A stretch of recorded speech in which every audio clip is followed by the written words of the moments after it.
10 years. A full decade has passed since Malaysia Airlines flight MH370 vanished from radar screens, leaving behind one of the most profound and baffling mysteries in modern aviation history. What really happened to the 239 souls on board that Boeing 777?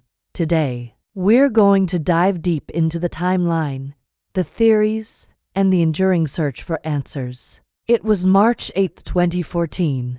Flight MH370 took off from Kuala Lumpur, bound for Beijing. Everything seemed perfectly normal. The plane, a state-of-the-art Boeing 777, was piloted by an experienced crew. The weather was clear. Just 38 minutes into the flight, as the plane was about to enter Vietnamese airspace, Captain Zahari Ahmad Shah signed off with a calm, "Good night, Malaysian 370. Those were the last words ever heard from the cockpit. Moments later, the plane's transponder, the device that communicates its position to air traffic control, was switched off. The aircraft simply disappeared from civilian radar. But it wasn't completely gone. Military radar tracked the plane for another hour, showing it deviating dramatically from its flight path. It made a sharp, deliberate turn back across the Malaysian peninsula,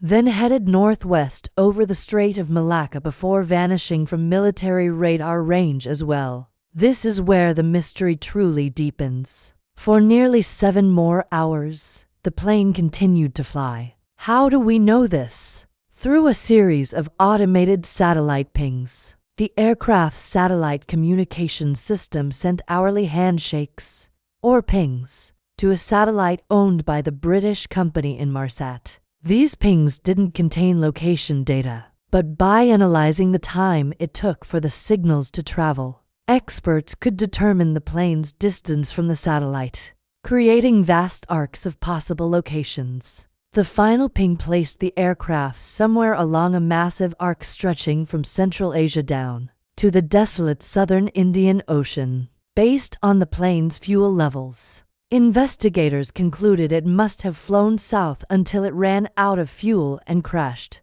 This triggered the largest and most expensive search operation in aviation history. For years, ships, planes, and submarines scoured a 120,000 square kilometer area of the seabed west of Australia, but they found nothing. Not a single piece of the main wreckage. The official search was suspended. In January 2017, a year later, a private American company called Ocean Infinity launched its own no-find, no-fee search. Using advanced autonomous underwater vehicles, for months, they scanned the ocean floor, but they too came up empty-handed. The vast, deep, and treacherous southern Indian Ocean had seemingly swallowed the plane whole. So, what could have happened? The theories are as numerous as they are unsettling.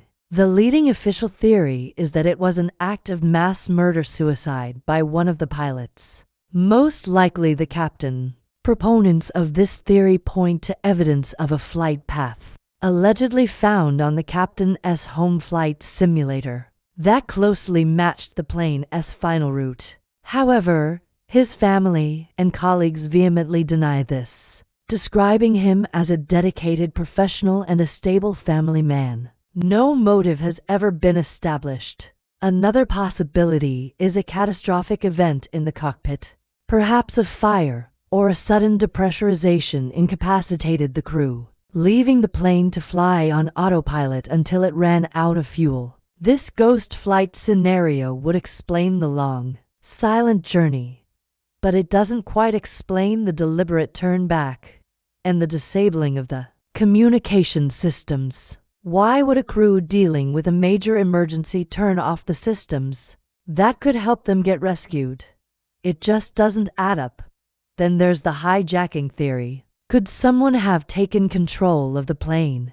The problem is, no credible claim of responsibility has ever been made.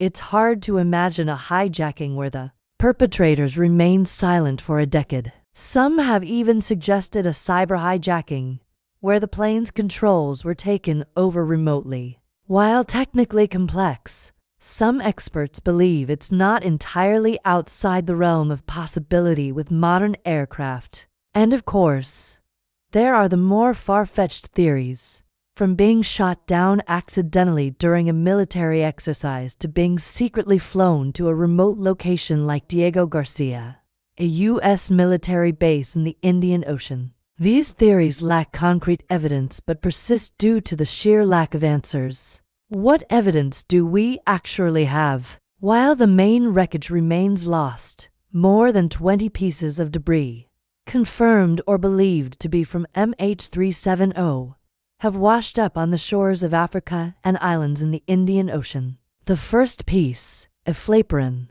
was found on Reunion Island in 2015. Ocean current models show that debris from the suspected crash zone could indeed drift to these locations. These fragments prove the plane did go down in the Indian Ocean, but they don't tell us why or how. They are haunting puzzle pieces without a complete picture. So where do we stand today, 10 years later? The families of the 239 victims are still living in a painful limbo, without closure, without a place to grieve. They continue to pressure governments to resume the search.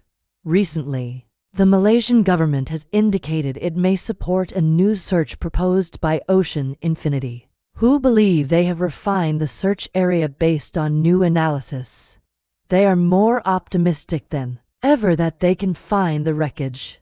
The disappearance of MH370 is a stark reminder of the limits of our technology. In an age where we can track our phones to within a few feet, a 200-foot-long passenger jet can simply vanish. The black boxes, the flight data recorder, and cockpit voice recorder hold the key. They are designed to emit signals for at least 30 days after a crash, but their batteries have long since died. Finding them now on the vast, mountainous ocean floor is like finding a needle in a continent-sized haystack. But we cannot give up. For the sake of the families, for the safety of future air travelers, we need to find out what happened. We need to solve this mystery. The story of MH370 is not over. It's a wound that remains open, a question mark hanging over the vast blue expanse of the Indian Ocean. The search for truth must continue, because somewhere, deep beneath the waves, the final chapter of this tragic story is waiting to be read. Thank you for watching. The fate of MH370 is a topic that deserves to be kept in the public consciousness. If you found this video informative, please give it a like and subscribe for more deep dives into the world's greatest mysteries. What do you think happened? Let me know your thoughts in the comments below. Until next time, stay curious.